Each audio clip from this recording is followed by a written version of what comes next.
सो आज पढ़ेंगे जैसे कि परफेक्ट कंपटीशन तो हो गया, उसमें लास्ट क्लास में थोड़ा सा मैंने बता भी दिया था इम्परफेक्ट कंपटीशन में कौन कौन से मार्केट स्ट्रक्चर है, तो कैसे बिहेव करता है एंड ऑल, ये सारा चीज मैंने बोल दिया था। और आज जो है वो डिटेल्स में जाएंगे थोड़ा, ठीक है। तो जहां तक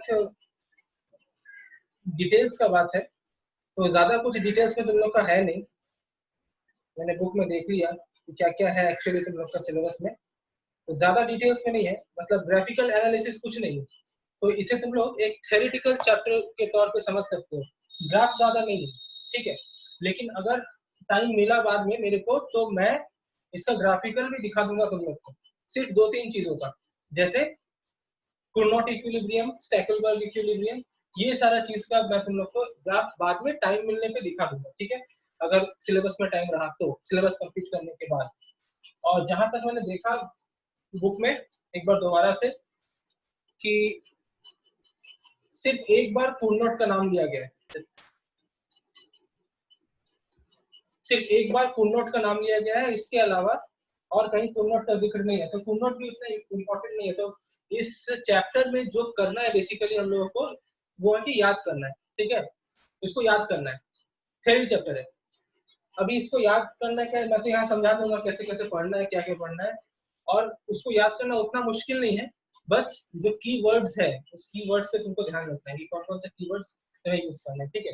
तो इम्परफेक्ट कंपटीशन में जैसे मैंने बताया, एक तो अगर मैं मार्केट को क्लासिफाई करूं तो एक हो गया परफेक्ट और एक हो गया इम्परफेक्ट, ठीक है, परफेक्ट और इम्परफेक्ट।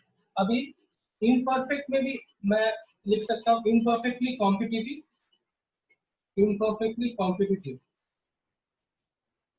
और एक प्योरली इम्परफेक्ट, ठीक है। अब इसका मतलब समझो, एक इम्परफेक्टली कॉम्पिटिटिव और एक प्योरली इम्परफेक्ट। कॉम्पिटिटिव मतलब जहाँ पे फर्म्स है, कंपटीशन हो रहा है, अगर क्लास में सिर्फ 2 स्टूडेंट भी है तो वहां पे कंपटीशन होगा, राइट। अगर क्लास में 100 स्टूडेंट्स है तो वहां भी कंपटीशन होगा, क्लास में 10 स्टूडेंट है तो वहां भी कंपटीशन होगा। तो जहां पे हम लोग को एक से ज्यादा फर्म नजर आए, हाँ बोलो। वो एक इम्परफेक्टली कॉम्पिटिटिव है और दूसरा क्या है, परफेक्टली प्योरली इम्परफेक्ट, ठीक है। अच्छा, हाँ जो मैं बोल रहा था कि अगर एक से ज्यादा फर्म है तो वहां पे कंपटीशन है। अब now what is important is the degree of competition. तो यहाँ मैं सारा जो इंपॉर्टेंट टर्म्स है वो लिखूंगा, ठीक है, इधर पे। So first important term is degree of competition. तो what is degree of competition?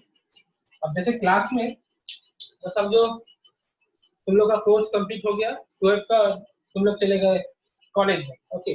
Now if you go to in future, if you go to say Nyolipur college और से महेशतला कॉलेज, तो वहां पे तुमको महेशतला टाइप्स के स्टूडेंट ही मिलेंगे, राइट, जो सभी फालतू रहेंगे, क्लोज टू फालतू। तो वहां पे जो डिग्री ऑफ कंपटीशन है वो बहुत ही लो रहेगा, ठीक है। अब समझो तुम 90% वाले स्टूडेंट हो, तुम चले गए हो महेशतला कॉलेज में, तो तुम्हारे साथ जो बाकी स्टूडेंट्स वहां पे आए हैं वो सारे 40% और 30% वाले स्टूडेंट्स हैं, तो जो डिग्री ऑफ कंपटीशन होगा वो लो हो जाएगा, वो वीक हो जाएगा, right. And if you go to IIT, ठीक है, you score 90% and if you guys are from commerce, तो तुम लोग IIT में नहीं जाओगे, but suppose if you guys go to IIT, okay, और सपोज तुम लोग गए सेंट जेवियर्स कॉलेज, ओके, तो वहां पे क्या मिलेगा, सारे 90% वाले बच्चे आएंगे, 90% वाले इधर से उधर से, तो जो कंपटीशन होगा, डिग्री ऑफ कंपटीशन वहां पे हाई हो जाएगा, ठीक है। It will be difficult for you to stand alone in the among the students, okay। तो वहां पे क्या होगा कि तुमको चैलेंजेस ज्यादा होंगे, तुम्हारा स्ट्रेटेजी कुछ ज्यादा अच्छा होना पड़ेगा, तुमको उन सब में अलग होना पड़ेगा, ठीक है, तब वहां पे तुम अपना नाम बना पाओगे। सो सेम होता है मार्केट के साथ, डिग्री ऑफ कंपटीशन, किसी किसी मार्केट में डिग्री ऑफ कंपटीशन बहुत छोटा होता है, बहुत कम होता है, और किसी किसी में डिग्री ऑफ कंपटीशन बहुत ज्यादा होता है, ठीक है। अभी वो किन फैक्टर्स पे डिपेंड करता है वो मैं बताऊंगा थोड़ी देर बाद, डिग्री ऑफ कंपटीशन। तो अभी तक के लिए बस इतना जानते रहो कि what is degree of competition, okay. तो इम्परफेक्ट मार्केट में एक मैंने कहा इम्परफेक्टली कॉम्पिटिटिव और प्योरली इम्परफेक्ट। तो जहां पे वर्ड कॉम्पिटिटिव आ रहा है इसका मतलब यहाँ पे मोर देन वन फर्म है। और यहाँ पे सिर्फ एक फॉर्म है, क्योंकि प्योरली इम्परफेक्ट है, कोई कंपटीशन नहीं यहाँ पे, ठीक है। सपोज क्लास में सिर्फ तुम अकेले हो तो कोई कंपटीशन ही नहीं होगा। तो this market is known as monopoly market, okay. Mono means one, वहां पर तुम अकेले हो, ओनली सिंगल फर्म, ओके। और इसमें इम्परफेक्टली कॉम्पिटिटिव में अलग अलग टाइप्स के क्लासिफिकेशन हो सकते हैं, जैसे एक होगा ओलिगोपोली, और एक हो सकता है क्या बोला था लास्ट में, monopoly, and another one is monopolistic competition. Now I will tell you what is monopolistic competition. ये मैंने लास्ट में बताया नहीं था, monopolistic competition.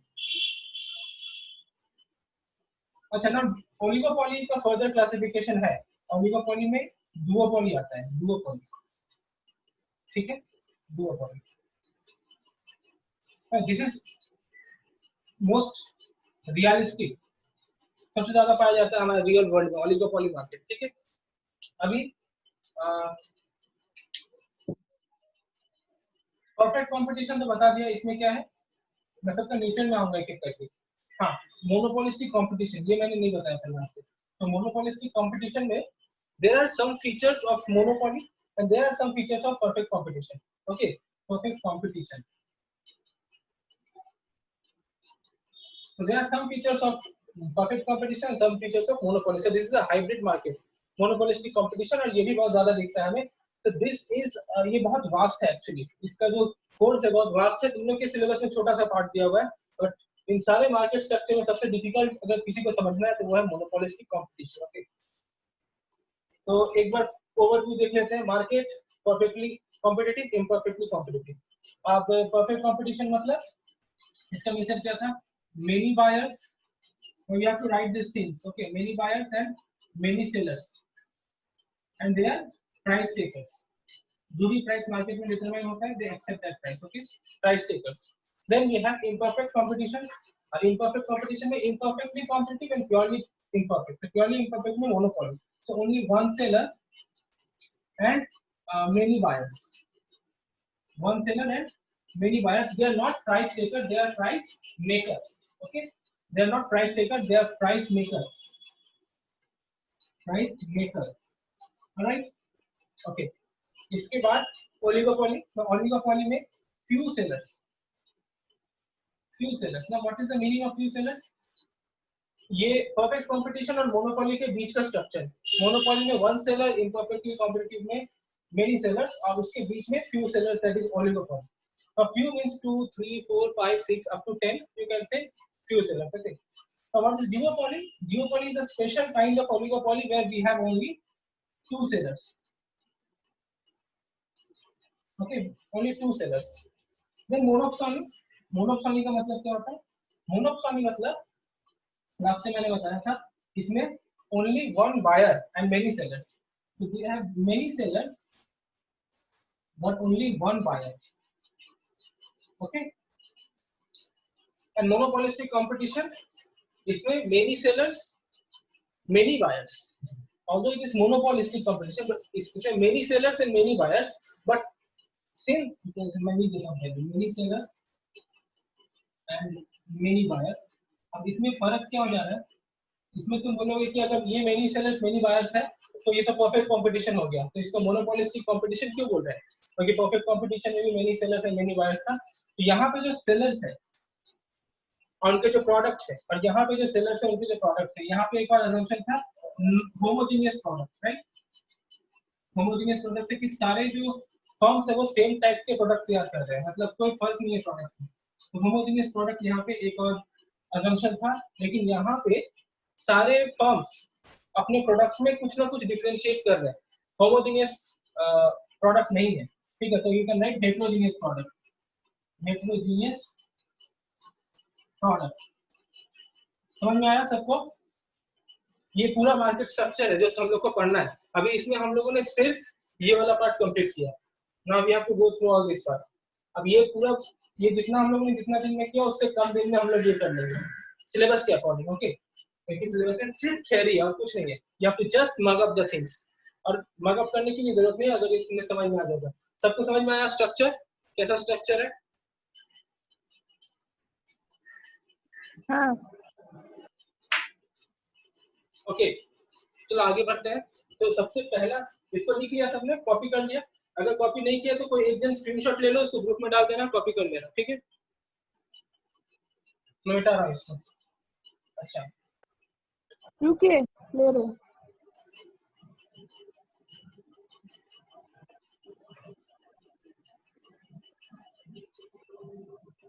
हो गया? डाल दे ग्रुप में। बाद में डाल देना, अभी रहने दो। अच्छा, now we will discuss about monopoly. पहले हम लोग पढ़ेंगे मोनोपोली। तो फीचर्स पे आते हैं एक एक करके, मोनोपोली का फीचर्स पे, ठीक है? तो सबसे पहले ये देख लेते हैं वेदर पॉसिबल इन रियलिटी और नॉट। ये तुम लोग के कोर्स में है कि ये मोनोपोली मार्केट रियलिटी में पॉसिबल है या नहीं। तो सबसे पहला चीज मोनोपोली होता क्यों है? तो मैं मोनोपोली को आ, दो दो भाग में क्लासिफाई कर सकता हूँ, ठीक है? एक प्योर मोनोपोली और एक इम्प्योर मोनोपोली। जो फर्म प्योर मोनोपोली है उसको कहेंगे प्योर मोनोपोलिस्ट, और जो इम्प्योर है उसको कहेंगे इम्प्योर मोनोपोलिस्ट, ठीक है? सो अभी इन दोनों में फर्क क्या है? द बेसिक आइडिया और the basic concept of monopoly जो मैं तुम लोगों से पूछूंगा, क्या लगता है कि किसी भी प्रोडक्ट में मोनोपोली क्यों होगा? Vineet is asking something. एक सिंगल बंदा परफेक्टली कॉम्पिटिटिव कैसे हो सकता है? मोनोपोली एग्जांपल, मोनोपोली पूछ लेना विनीत, जब मोनोपोली पढ़ाऊंगा तब पूछ लेना। अच्छा, now my question to you is monopoly का बेसिक आइडिया क्या है कि तुम्हें क्या लगता है कोई भी फर्म मोनोपोली कैसे हो सकता है? उसके पास ऐसा क्या स्पेशल होगा कि वो मोनोपोली हो जाएगा? तो देयर आर मेनी थिंग्स जिससे वो स्पेशल बन जाएगा। पहला ये कि वो जो प्रोडक्ट बेच रहा है उसका मार्केट में कोई सब्स्टिट्यूट प्रोडक्ट नहीं है। सपोज मैं कुछ ऐसा मार्केट में बेचूं जिसका कोई सब्स्टिट्यूट नहीं है, जैसे for example let me tell you, suppose a private pharmacist से XYZ एक फार्मासिस्ट है, इसने he prepared he or she prepared a vaccine for COVID-19, ठीक है? सपोज एक फार्मासिस्ट ने COVID-19 के लिए एक वैक्सीन तैयार कर दिया। राइटिंग दिख रहा है बोर्ड पे तुम लोग को?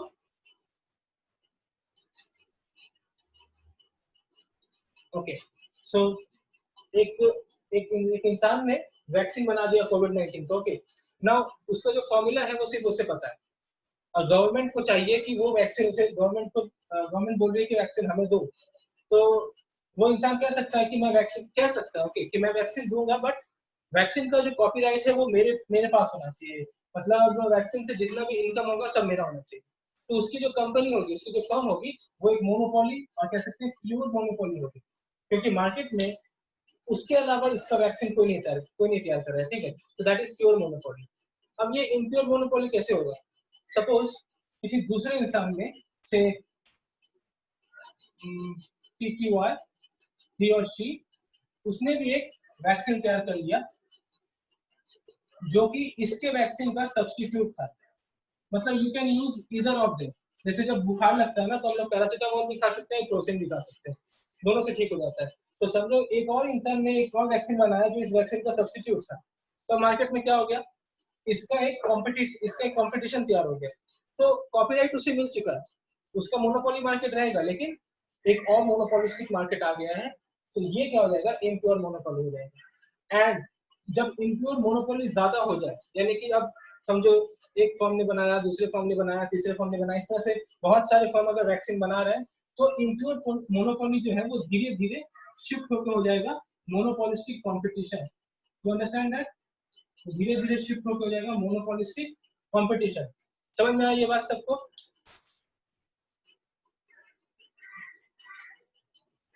ऑलराइट, तो ये आइडिया है हाँ मोनोपोली का। जब तक एक ही है, जब तक एक बंदा बना रहा है, वो है प्योर मोनोपोली। अब उसने फॉर्मूला शेयर नहीं किया, ठीक है, फॉर्मूला शेयर नहीं किया, अगर फॉर्मूला शेयर करता तब तो ओपन फॉर ऑल हो जाता, उससे कुछ फर्क नहीं पड़ता है। दूसरे बंदे ने खोज के निकाला, बना लिया इस तरह से, तो क्या होता है कि ये मोनोपोली से इम्प्योर मोनोपोली से मोनोपोलिस्टिक कंपटीशन की तरफ ये मूव कर रहा है। ओके, बिकॉज मेनी सेलर्स हो जा रहे हैं, फिर बायर्स तो मेनी है। अच्छा, इसके बाद और क्या हो सकता है आइडिया मोनोपोली मार्केट का? तो हाँ, एक एग्जांपल है market for electricity in Kolkata. तो कोलकाता में जो इलेक्ट्रिसिटी सप्लाई करती है वो सिर्फ एक ही कंपनी है, that is CESC। Okay, now can you tell me whether CESC is a pure monopoly और एन इम्प्योर मोनोपोली? बताओ तो, CESC प्योर मोनोपोली है या इम्प्योर मोनोपोली है? प्योर। हाउ?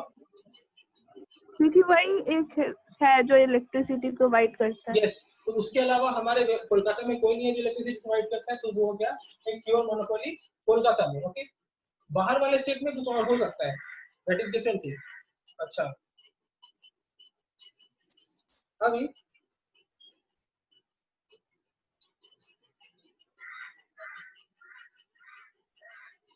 एक और जो हमारे बुक में एग्जांपल है वो है टी का। तो टी का बहुत सारा टी फॉर्म है इंडिया में, जैसे we have Tata, Brooke Bond, ठीक है, तो अलग अलग है। अभी इसमें क्या होता है कि जो चाय है ना वो सब एक ही जगह से आ रहा है, राइट? सारा चाय जो है वो एक ही जगह से आ रहा है, दार्जिलिंग से या असम से। तो ये बताओ सोच के कि अगर एक ही खेत से चाय आ रहा है, इस फर्म के पास भी, इस फर्म के पास भी, तो इनके प्रोडक्ट में कोई डिफरेंस होगा या नहीं होगा?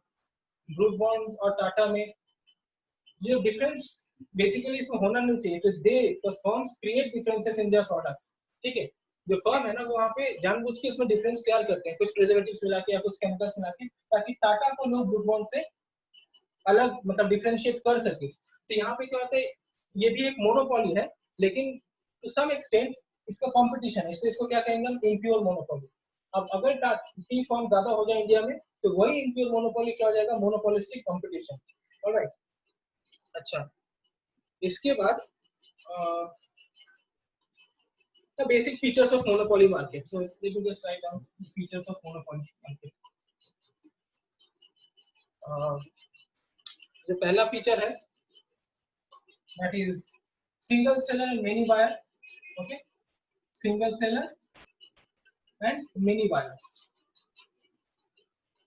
Okay, then दूसरा क्या है, अब देखो ये सारा पॉइंट तुम लोग के बुक में लिखा हुआ है, मैं स्टिल बोर्ड पे लिख रहा हूँ क्योंकि देयर आर सम पॉइंट जिसको एक्सप्लेन करना पड़ेगा। तो जिसको एक्सप्लेन करना का जरूरत मुझे लगता है मैं वो वाला पॉइंट एक्सप्लेन कर दूंगा। Okay, second point is products produced and sold by the firm may be homogeneous or non-homogeneous, but it has no close substitute in the market. तो जो प्रोडक्ट तैयार कर रहे हैं वो होमोजीनियस भी हो सकते हैं या हेटेरोजीनियस भी हो सकते हैं, लेकिन जैसे कि मैंने कहा इम्प्योर मोनोपोली में जब एक से ज्यादा मोनोपोली मार्केट है तो जो प्रोडक्ट तैयार कर रहे हैं, suppose Tata tea and Brooke Bond, ये होमोजीनियस भी हो सकता है, हेटेरोजीनियस भी हो सकता है, लेकिन जो कॉन्सेप्ट है कि टी का कोई भी क्लोज सब्स्टिट्यूट नहीं होना चाहिए, but it should not have close substitute. तो इसका मैं एक एग्जांपल से समझा दूं तुम लोग को। How many of you have heard the term OPEC? OPEC के बारे में किसने किसने सुना है? OPEC, OPEC? No one? The full form of OPEC is organization. Now write it down. Okay, now this is another important term. Okay,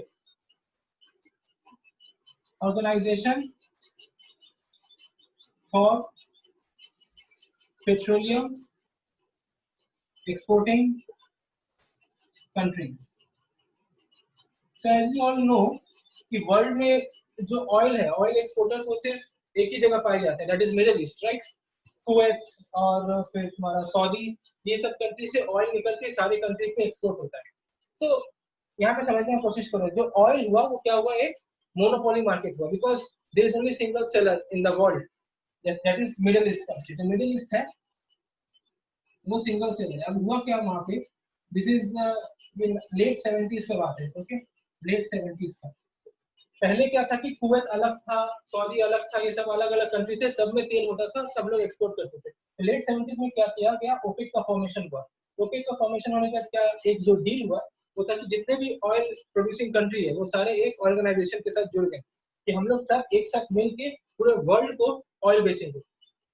objective क्या था, to make money, okay, to make money by selling oil, because oil is an essential commodity. तो तुम लोगों ने सुना होगा या ध्यान आया होगा कि whenever there is a fall in price of oil or whenever there is a rise in price of oil, the other commodities price gets affected, है ना। तो हम लोग रोज चर्चा करते हैं कि पेट्रोल का दाम बढ़ रहा है या डीजल का दाम बढ़ रहा है। So why petrol and diesel are so important for the economy, right. Regular basis पे हम लोग देखते हैं पेट्रोल का दाम बढ़ रहा है। So why petrol and diesel are so important to the economy. तुम लोग में से कुछ लोग बोल सकते हैं कि हम तो गाड़ी भी नहीं चलाते, हमें क्या फर्क पड़ता है, पेट्रोल बढ़े या गिरे, right? But this is a wrong notion actually. Petrol का price is directly linked with other commodities price because कुछ reasons है इसका। पहला reason कि transportation cost जो है वो बढ़ जाता है, and when transportation cost increases, that price will be included in the product price, and the product price will go up. And what will happen if the product price will go up? What will happen as a result? बताओ तो। Suppose transportation cost बढ़ गया तो जो producer है वो क्या करेगा, वो एक्स्ट्रा कॉस्ट को प्रोडक्ट के प्राइस में ऐड कर देगा। अब प्रोडक्ट के प्राइस में अगर ऐड कर दिया तो क्या होगा, प्रोडक्ट का प्राइस ज्यादा हो जाएगा। अब प्रोडक्ट का प्राइस अगर ज्यादा हो गया तो there will be inflation in the market, right. अब what is inflation? Inflation is continuous rise in price. Suppose हमारे घर में, इसमें मैं आ रहा हूँ, हमारे घर में अमूल का मिल्क हम लोग सब कंज्यूम करते हैं, राइट। मैं अमूल कहाँ प्रोड्यूस होता है, डू यू नो? अमूल का प्रोडक्शन कहाँ होता है? इफ यू डोंट नो बता दूं, गुजरात में, जैसे Gujarat based company, okay. Now Gujarat में प्रोड्यूस होके ऑल ओवर इंडिया मिल्क जाता है हर रोज सुबह सुबह। कोलकाता हो गया, छत्तीसगढ़ हो गया, साउथ हो गया, नॉर्थ हो गया, सब जगह अमूल जाता है। तो गुजरात में अगर अब समझो पेट्रोल प्राइस अगर राइज हो गया तो जो ट्रांसपोर्टेशन कॉस्ट है गुजरात से कोलकाता का वो इंक्रीज हो जाएगा। तो इंक्रीज प्राइस जो है वो मिल्क के प्राइस में एडअप हो गया। सो मिल्क का प्राइस राइज हो गया, price of milk goes up. अब मिल्क का प्राइस अगर राइज हो जाता है तो बंगाल में बात कर रहा हूँ, स्वीट्स का दाम बढ़ जाएगा, कर्ड का दाम बढ़ जाएगा, राइट। कर्ड का दाम बढ़ जाएगा, लस्सी का दाम बढ़ जाएगा। अब तुम इससे देखो जितना भी तुम्हें रिलेशन मिल सकता है, स्वीट्स का दाम अगर बढ़ जाएगा तो उससे रिलेटेड जितने भी चीजें सबका दाम बढ़ जाएगा। फिर टी का दाम बढ़ सकता है क्योंकि दूध का प्राइस बढ़ गया, तो जो चाय बेचते हैं जो लोग उसका दाम बढ़ सकता है, चाय से रिलेटेड प्रोडक्ट का दाम बढ़ सकता है। तो क्या हो रहा है, सब आपस में इंटरलिंक्ड है। तो ओवरऑल इंक्रीज इन प्राइस हमें देखने को मिलेगा, दैट इज इन्फ्लेशन। तो जो कंक्लूजन हम लोग ड्रॉ कर सकते हैं वो है कि ओपेक मतलब कि जो ऑयल है उसका प्राइस बहुत ही इंपॉर्टेंट है, बहुत ही सिग्निफिकेंट है इकोनॉमी के लिए। तो ओपेक जब फॉर्म हुआ तो उन लोगों ने क्या किया कि हम लोग सारी कंट्रीज मिलकर एक सिंगल ऑर्गेनाइजेशन बनाएंगे और पूरे वर्ल्ड को प्राइस ऑयल बेचेंगे, ठीक है। इससे हम लोग मोनोपोली मार्केट क्रिएट करके पूरे वर्ल्ड से पैसा कमाएंगे। अभी जब ओपेक फॉर्म हुआ, उन लोगों ने बेचा, मोनोपोली हो गया, तो इसके बाद अमेरिका, यूएस को एक अलग ही खोज नहीं था। उसने सोचा कि हम लोग ऑयल का सब्स्टिट्यूट खोजेंगे। They spend billions of dollars in research and development, और उन्होंने अपने साइंटिस्ट को बोला कि कुछ भी कर बट ऑयल का सब्स्टिट्यूट खोज के निकाल, ठीक है, बिकॉज ओपेक को गिराना है। तो हमेशा से ही now this some sort of यहाँ पे तुम लोग को जानना पड़ेगा सम सॉर्ट ऑफ जो डिप्लोमेसी होता है कंट्रीज के बीच में, कंट्री के स्ट्रेटेजीज को तुम्हें समझना पड़ेगा। If you want to learn deep economics, some sort a little bit of politics as well, तभी तुम्हें एक्चुअल जो कॉन्सेप्ट है रियल वर्ल्ड का वो समझ में आएगा, ओके। तो यूएस ने क्या कहा, अपने इंजीनियर्स को कहा कि किसी भी तरह से ऑयल का सब्स्टिट्यूट खोज, क्योंकि ऑयल का सब्स्टिट्यूट अगर मिल गया तो क्या होगा, ओपेक का जो पावर है, यानी ओपेक का जो डिग्री ऑफ कंपटीशन है जो बहुत लो है, right, since it's a monopoly market, यानी कि डिग्री ऑफ कंपटीशन लो है, तो उनका ऑब्जेक्टिव था ओपेक की डिग्री ऑफ कंपटीशन को बढ़ा देना। सब्स्टिट्यूट मिल जाता, लोग सब्स्टिट्यूट की तरफ शिफ्ट हो जाते, इसका जो डिमांड है ओपेक का वो फॉल हो जाता, तो इसका प्राइस को इफेक्ट पड़ता। समझ में आया सबको?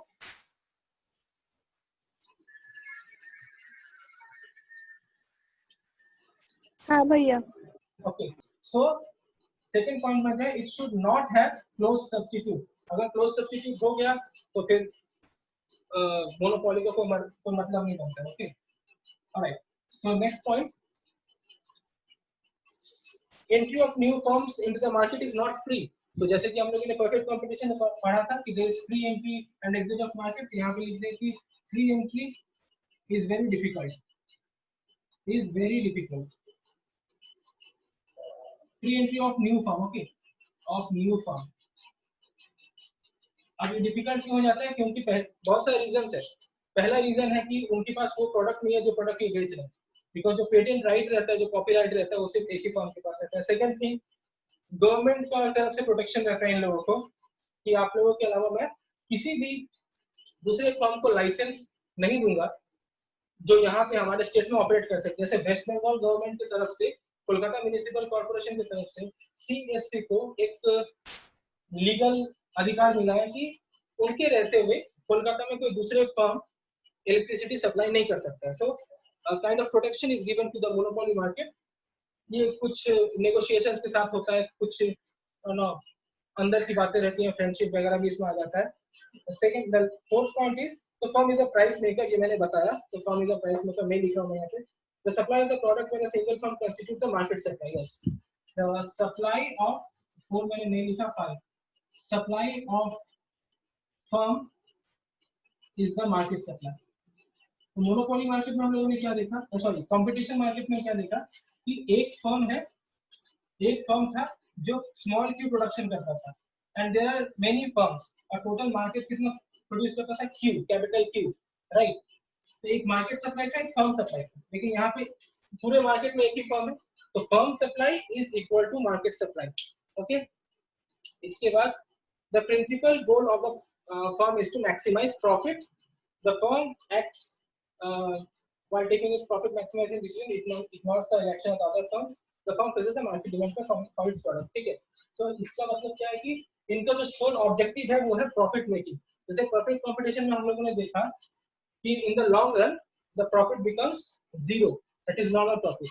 बट मोनोपोली का ऐसा कोई ऑब्जेक्टिव नहीं रहता है, लॉन्ग रन हो शॉर्ट रन हो, दे विल मतलब उनका जो टारगेट है कि प्रॉफिट बनाते रहना, प्रॉफिट कमना नहीं चाहिए उनका।